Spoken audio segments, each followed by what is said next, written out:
Can Yaman ha vuelto a dar de qué hablar y esta vez tiene que ver con su familia. Madre mía, qué lío. ¿Os habéis enterado de lo que se dice por ahí sobre su vínculo familiar y por qué parece que es tan fuerte, tan deslumbrante? Porque yo, para ser honesta, he estado investigando y hay cositas que, madre mía, qué salseo. Muchos ven a Can como este ídolo de masas, el tío que triunfa en todas partes, el sueño de muchas. Y sí, claro, es guapo, tiene carisma, todo eso lo sabemos. Pero, ¿os habéis parado a pensar qué hay detrás? No hablo solo de los contratos millonarios o las fans que se desmayan a su paso.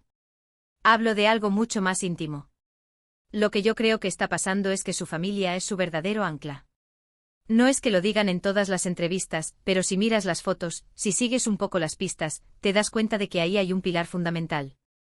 Su madre, por ejemplo, su padre, no son solo figurantes en su vida, no señor.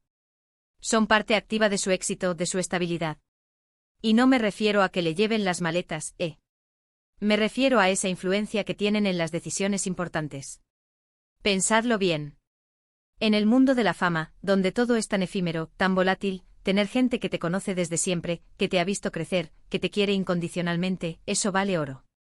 Mucho más que cualquier agente o representante que solo busca su comisión. Además, se habla de que su madre en particular, tiene un papel muy importante en su carrera. Como si fuera su mano derecha, su consejera principal. Y si es así, olé por ella. Porque no cualquiera puede manejar el mundo del espectáculo y mantener a su hijo con los pies en la tierra. Muchos artistas se pierden, se marean con la fama, y yo sospecho que Can, en parte, no ha caído en eso gracias a su círculo cercano. Y no solo es la madre, Sus hermanos, sus tíos, cuando aparecen juntos, se les ve una complicidad, un amor que salta a la vista. No es postureo de cara a la galería, es algo genuino. Y eso, queridas y queridos, creo que es la clave de por qué su conexión es tan fuerte. Porque no está solo luchando por ser famoso, está luchando rodeado de amor, de apoyo real. Pensad en las presiones, en las críticas, en los rumores que le rodeaban. ¿Quién mejor que tu familia para darte ese empujón cuando estás a punto de flaquear?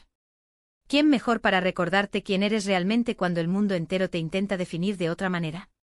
La gente se queda con la imagen del galán de telenovela, pero yo veo algo más profundo. Veo a un hombre que sabe de dónde viene y a quién tiene a su lado.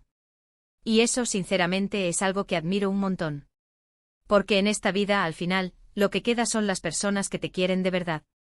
Y bueno, volviendo al salseo, ¿creéis que esta influencia familiar es lo que le ha permitido mantener el control sobre su carrera y su imagen pública, o es solo una fachada para los medios?